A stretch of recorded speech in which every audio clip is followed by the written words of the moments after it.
Hello, Sala. How are you? I'm well, Emily. How are you? Good, good. So my name is Emily Neff. I am with Trying Together, and we are part of the Vote School Board First Coalition with A+ schools. Trying Together is an early childhood nonprofit that provides advocacy, community resources, and professional development opportunities for early childhood educators, families, for all the adults and caregivers in a child's life birth through age 9. Sala, I'm really excited to be here with you today. Sala Udin, a current school board director and candidate in District 3. So we're going to dive right in. Does that sound good to you? Yes, let's go. Excellent. So I was, you filled out the survey and I was looking at some of your top 3 priorities. So I wanted to start there and talk a little bit more about some of your top priorities for the district. So you talked about wanting to change the way we teach children how to read. So can you speak more about how you want the district to approach literacy and what you will do in the role as school board director and some of the things you've done that you're proud of? The most developed method, scientific method, evidence-based methods of how we teach children to read needs to be adopted by the school board, by the school district, and all of the teachers, especially those reading teachers, need to be certified in phonics. The best schools place a lot of priority on teaching phonics to children in very early grades, preschool, kindergarten, 1st through 3rd grade. That's the most important time period for teaching children to read, especially through phonics. And the reason is because in my district, 70 to 80% of the children are reading below proficiency level. And therefore, their other grades are below proficiency also, because you have to read in order to do math. You have to read in order to do science and history and civics. All of it is literacy based and requires some fundamental skills in reading. And the Pittsburgh Public Schools, I think, does a terrible job of how we teach children to read. Yeah, thank you for elaborating on that answer and for providing some statistics in your district. And you did mention, you mentioned preschool and the early childhood. So if I could skip to a question about early childhood, and we'll come back to some of your priorities. So Pittsburgh Public Schools is the largest early childhood provider in the city. So if you can talk about how you will ensure continued access for children birth through age 5, particularly in the preschool pre-K programs, as well as how, as a school board director, how you think you can support the enrollment piece in that transition to kindergarten. Could you talk about some of your ideas around that topic? Yes, my experience has been that the school board of directors lightly skims over the programs that have to do with preschool. And I think we have to take a new look at how we engage parents and grandparents and guardians in their role, because they have a very important role in preparing toddlers for reading. And so I think rather than only teach the children who come to the school ready to learn, I think the school has to go to the community and engage the community and get all of the community, the pastors, the social workers, the counselors, the parents and grandparents, the business people, the foundations, get everybody involved have a role in preparing children, preschoolers, to read and engage them as a major part of their responsibility rather than just as an afterthought or program. It's very, very important that we learn how to welcome and engage parents in the school and get them involved in teaching babies to read. Thank you for sharing that. And I want to come back to some of your other priorities as well. So you spoke about the priority of accountability. So what are your plans for really thinking strategically about what the board can do in terms of accountability that you mentioned in your top 3 priorities response? I think the most important thing the board can do is to require the superintendent to lead a strategic planning process and present to the board a strategic plan with annual deliverables required that the superintendent will be held accountable for, and that the board knows in great detail what those deliverables are, who is responsible for getting it done, when is it due, and how do we measure its success. The board has to get serious about holding the administration accountable. And my experience has been that we only play with the administration with kid gloves. We have to get serious about how we hold the administration accountable.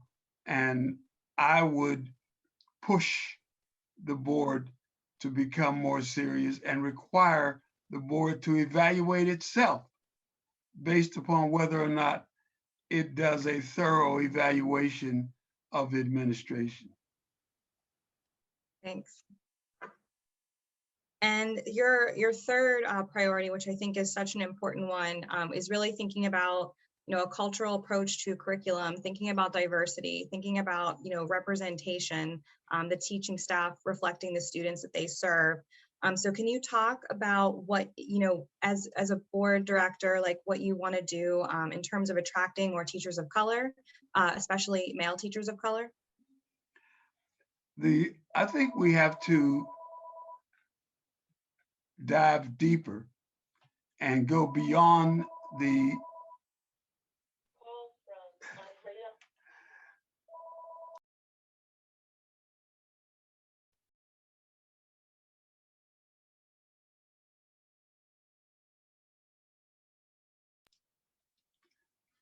all right.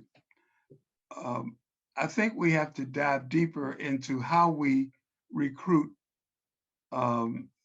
teachers of color and engage with the HBCUs that are beyond Pennsylvania's border, beyond the region, and develop a program with incentives for teachers of color to come to Pittsburgh and learn with us how to implement a multicultural curriculum that speaks to the various diverse cultures that we find in Pittsburgh. Pittsburgh is a very diverse city, but our programs do not necessarily accommodate that same diversity. So we have to attract teachers. One other thing that we are doing that's important is to grow our own teachers of color. We have a group of substitute teachers that are 60% people of color. rather than limiting their role to substitute teaching, we can involve them in a training program where the substitutes can become fully certified and accredited teachers and bring them into the school district out of programs that we create. It is very difficult to get some professionals to decide to move to Pittsburgh, especially professionals of color. So I think that we have to grow our own, and we also have a program at one of our high schools, Brashear High School, which prepares young high schoolers for becoming teachers. So we need to put people on a glide path toward becoming professional teachers and create incentives for them to come and work with and work for Pittsburgh Public Schools. Thank you. And so, and with all these talks about priorities, obviously, we know that, school districts, the Pittsburgh Public School District has quite a large budget in terms of needing to fund all these services and supports for educators, families, and children. So if you can talk about, in terms of your priorities, do you feel like with the budget, how has the budget process been, and what do you hope for in upcoming years, if reelected with the budget? Quite frankly, I don't think the board studies the budget closely enough.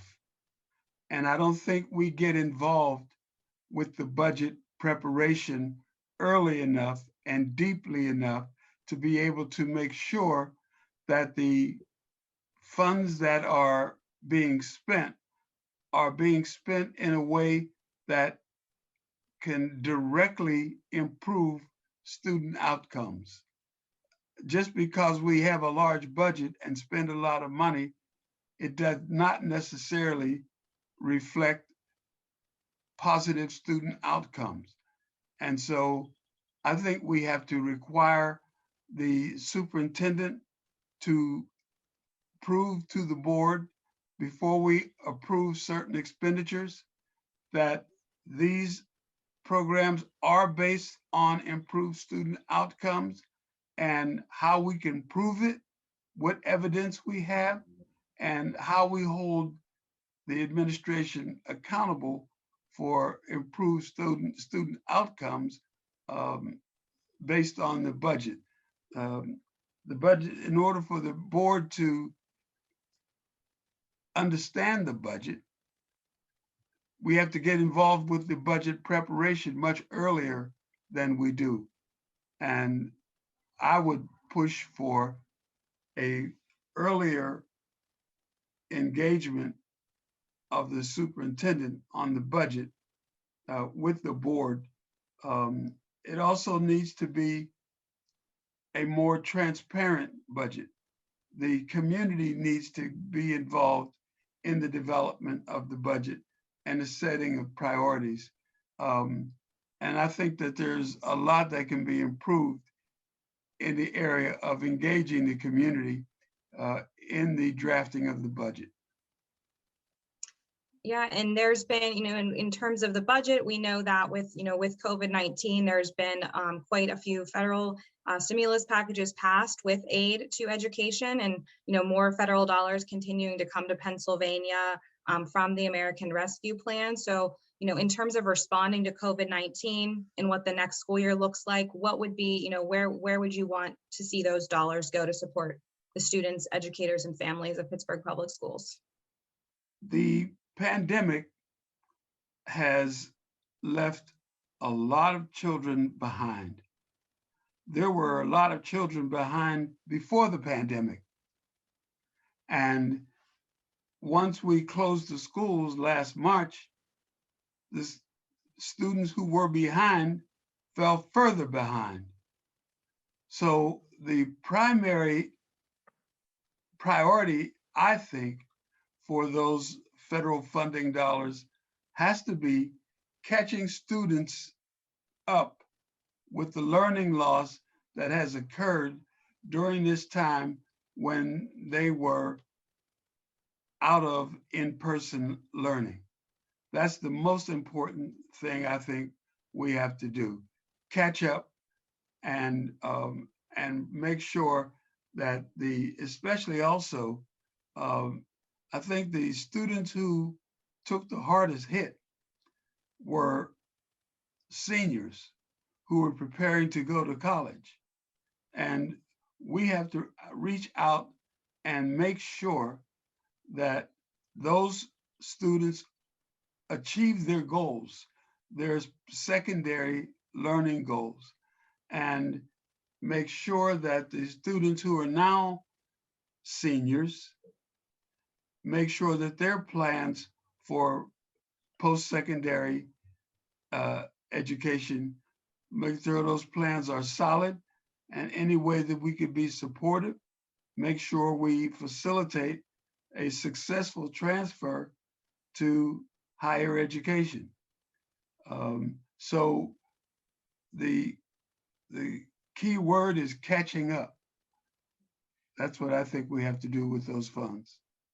Yep. Thank you for sharing your thoughts on that. And I want to give you one more question, one question, and then another opportunity, a last question to close with any other remarks you would want to make. But I want to come back to, you talked about the importance of engaging the community and family engagement. What do you think that the district is doing well, and where do you see opportunities for growth in terms of how we're engaging families with limited English proficiency, students who are dual language learners? Can you speak to that? I think the experience of parents and guardians and the community in general is one of feeling unwelcome in our public schools. We have to swing the doors wide open and invite the community into the schools. Now, if you ask teachers whether or not that's being done now, many of them think that it's being done. But if you ask the community whether or not they feel like a welcomed component of the education system in their community, they'll tell you no, we don't feel welcome.